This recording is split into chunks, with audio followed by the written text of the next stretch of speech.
আসসালামু আলাইকুম। এটা হচ্ছে ৪৯তম বিসিএস স্পেশাল এর প্রিলিমিনারি প্রশ্ন। আজকে আমি আপনাদের সাথে এই প্রশ্নটা নিয়ে আলোচনা করব। পরিবার থেকে শিক্ষার শুরু, এখানে থেকে শব্দের সাথে যুক্ত রস্যিকার এর ব্যাকরণিক পরিচয় কি? এখানে রস্যিকার যুক্ত হয়েছে গুরুত্ব বোঝানোর জন্য, এর ব্যাকরণিক পরিচয় হচ্ছে বলক।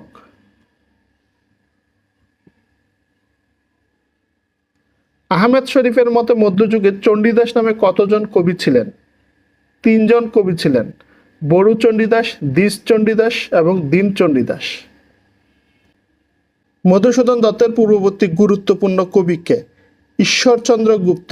ঈশ্বরচন্দ্র গুপ্ত প্রথম দেবতা নির্ভর কাব্য থেকে বের হয়ে আধুনিক কাব্য রচনা করেন। এ কাজ করতে আমি বদ্ধপরিকর, এখানে পরিকর শব্দের অর্থ কি? প্রতিশ্রুতি। এখানে পরিকর বলতে প্রতিশ্রুতিকে বোঝাচ্ছে। শিক্ষককে বুঝতে হবে শিক্ষার্থী কি চায়। এই বাক্যে শিক্ষক ও শিক্ষার্থীর প্রয়োগ হয়েছে একবচন ও বহুবচন উভয় বোঝাতে, কারণ এটা দিয়ে একবচনও বোঝানো যাবে এবং বহুবচনও বোঝানো যাবে। তিনি কথা শুনে ঘুমাতে পারলেন না, বাক্যটির অস্তিবাচক রূপ কি হবে? তিনি কথা শুনে জেগে রইলেন। তিনি ঘুমাতে পারলেন, অস্তিবাচক রূপ হচ্ছে তিনি কথা শুনে জেগে রইলেন। নর্থ আটলান্টিক ট্রিটি অর্গানাইজেশন বা সামরিক জোট কত সালে স্বাক্ষরিত হয়? ১৯৪৯ সালে। ১৯৪৯ সালে প্রথম নর্থ আটলান্টিক ট্রিটি অর্গানাইজেশন বা ন্যাটো গঠিত হয়। ১৯৫২ সালের ভাষা আন্দোলনে নেতৃস্থানীয় ভূমিকা পালন করে সাংস্কৃতিক সংগঠন তমুদ্দিন মজলিস এর প্রতিষ্ঠাতা অধ্যাপক আবুল কাসেম ঢাকা বিশ্ববিদ্যালয়ে কোন বিভাগের শিক্ষক ছিলেন? পদার্থবিজ্ঞান। তিনি পদার্থবিজ্ঞান বিভাগের শিক্ষক ছিলেন। গ্রিনল্যান্ড নিচের কোন রাষ্ট্রের অন্তর্ভুক্ত? ডেনমার্ক। গ্রিনল্যান্ড উত্তর আমেরিকাতে অবস্থিত হলেও এটা মূলত ডেনমার্কের একটা স্বায়ত্তশাসিত অঞ্চল। বাংলাদেশের রাজনীতি সম্পর্কে একজন আমেরিকান ঐতিহাসিক মন্তব্য করেছেন, বাংলাদেশের রাজনীতি ব্যক্তিত্বকে কেন্দ্র করে আবর্তিত হয়, ধারণা বা প্রতিষ্ঠানকে কেন্দ্র করে নয়। এই ঐতিহাসিকের নাম কি? লরেন্স জিরিং। তিনি প্রথম এই কথাটা বলেছিলেন। বিশ্বের প্রথম জাতিসংঘ শান্তিরক্ষী বাহিনী কোনটি? ইউএনটিএসও। এটি হচ্ছে বিশ্বের প্রথম জাতিসংঘ শান্তিরক্ষী বাহিনী। বাংলাদেশের জাতীয় দিবস কোনটি? ২৬শে মার্চ। ১৯৭২ সালে ২৬শে মার্চকে জাতীয় দিবস হিসেবে প্রজ্ঞাপন জারি করে। প্রথম বিশ্বযুদ্ধ কোন চুক্তির মাধ্যমে সমাপ্ত হয়? ভার্সাই চুক্তি। প্রথম বিশ্বযুদ্ধ ভার্সাই চুক্তির মাধ্যমে সমাপ্ত হয়। মার্কিন যুক্তরাষ্ট্রের কোন প্রেসিডেন্ট জাপানে পারমাণবিক বোমা নিক্ষেপের অনুমোদন করেছিলেন? Harry S Truman. তিনি প্রথম জাপানে পারমাণবিক বোমা নিক্ষেপের নির্দেশ দিয়েছিলেন। Harry S Truman. নিম্নোক্ত কোন ভারতীয় রাজ্যের বাংলাদেশের সাথে কোনো ভূমি সীমানা নাই? নাগাল্যান্ড। ভারতের 7 সিস্টার্সের মধ্যে নাগাল্যান্ড এবং মণিপুরের সাথে বাংলাদেশের কোনো সীমান্ত নাই। আয়নাগর কি? আয়নাগর হচ্ছে একটি গোপন কারাগার।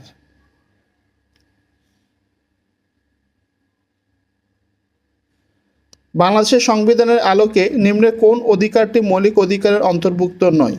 শিক্ষার অধিকার। শিক্ষার অধিকার মৌলিক অধিকারের মধ্যে অন্তর্ভুক্ত নয়। ওডিএস, ওজন ডিপ্লেটিং সাবস্টেন্সেস এর ব্যবহার কমানোর জন্য কোন চুক্তি স্বাক্ষরিত হয়? Montreal protocol. এই চুক্তির মাধ্যমে সিএফসি ব্যবহার কমানোর কথা বলা হয়েছে। জিএসপি এর পূর্ণরূপ কি? Generalised systems of preference. এটা এমন একটি পদ্ধতি যার মাধ্যমে উন্নয়নশীল দেশসমূহ উন্নত বিশ্বে শুল্কমুক্তভাবে পণ্য রপ্তানি করতে পারে।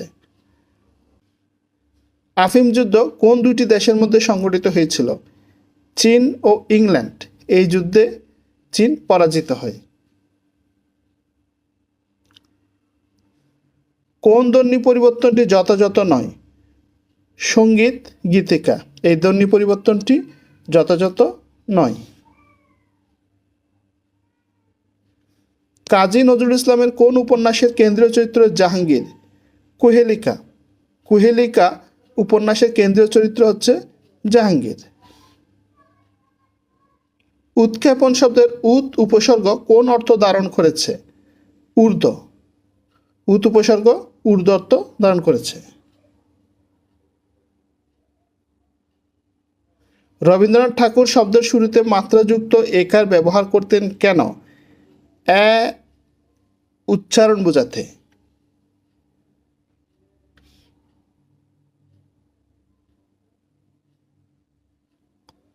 কোন শব্দটি প্রত্যয় যোগে গঠিত? গুণমান। গুণমান শব্দটি প্রত্যয় যোগে গঠিত। সত্যকে স্বীকার করতে অনেক ব্যক্তিরাই চায় না, এখানে ভুল ঘটেছে বানান ও বচনের। এখানে বানান এবং বচনের ভুল হয়েছে। পারিভাষিক শব্দ বলতে বোঝায় বিষয়গত সুনির্দিষ্ট অর্থবোধক অর্থ।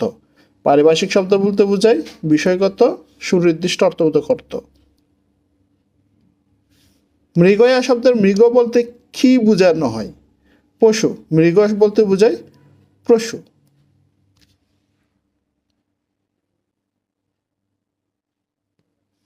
কোন শব্দটি বিসর্গ সন্ধির মাধ্যমে গঠিত? নীরব। নি যোগ রব, এটা হচ্ছে বিসর্গ সন্ধির মাধ্যমে গঠিত। ভাষার অর্থযুক্ত ক্ষুদ্রতম একক কোনটি? রূপমূল। ভাষার অর্থযুক্ত ক্ষুদ্রতম একক হচ্ছে রূপমূল। 1911 সালে বঙ্গভঙ্গ রদের পর ঢাকায় একটি বিশ্ববিদ্যালয় প্রতিষ্ঠার জন্য ব্রিটিশ সরকারের কাছে দেন দরবার করার ক্ষেত্রে কোন নেতা অগ্রণী ভূমিকা পালন করেন? স্যার সলিমুল্লাহ। স্যার সলিমুল্লাহ ঢাকা বিশ্ববিদ্যালয় স্থাপনের জন্য দেন দরবারে ব্রিটিশদের সাথে অগ্রণী ভূমিকা পালন করেন। সংবিধান অনুযায়ী জাতীয় সংসদের ইংরেজি নাম কি? The house of the nation. সংবিধানে জাতীয় সংসদকে দ্য হাউস অফ নেশন বলা হয়েছে। 24 গণ অভ্যুত্থানের পর বাংলাদেশের জাতীয় সংসদের সংস্কার বিষয়ে ঐকমত্যের অন্যতম প্রস্তাব কি?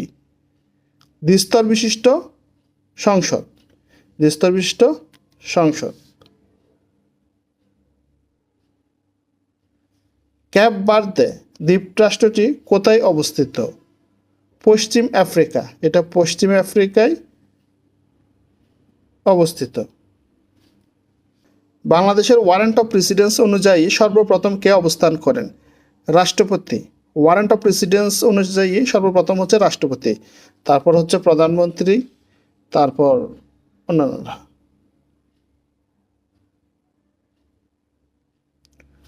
নিম্নোক্ত কোন দেশটি ইউরোপিয়ান ইউনিয়নের সদস্য নয়? সুইজারল্যান্ড। সুইজারল্যান্ড যদিও ইউরোপীয় দেশ, কিন্তু তারপরে সেটা ইউরোপীয় ইউনিয়নের সদস্য নয়। নিম্নোক্ত কোন দেশটি 5 আইসভুক্ত নয়? ফ্রান্স। ফ্রান্স 5 আইসভুক্ত নয়। 5 আইস হচ্ছে একটা গোয়েন্দা প্রতিষ্ঠান। বাংলাদেশের সবচেয়ে বড় গণমাধ্যম নিয়ন্ত্রক সংস্থা কোনটি? Press council. বাংলাদেশের সবচেয়ে বড় গণমাধ্যম নিয়ন্ত্রক সংস্থা হচ্ছে press council.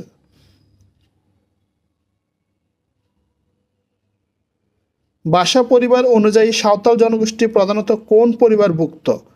Austric Austro Asiatic Munda. ভাষা পরিবার অনুযায়ী সাঁওতাল জনগোষ্ঠীর মূলত অস্ট্রিক অস্ট্রো এশিয়াটিক মুন্ডার অন্তর্ভুক্ত।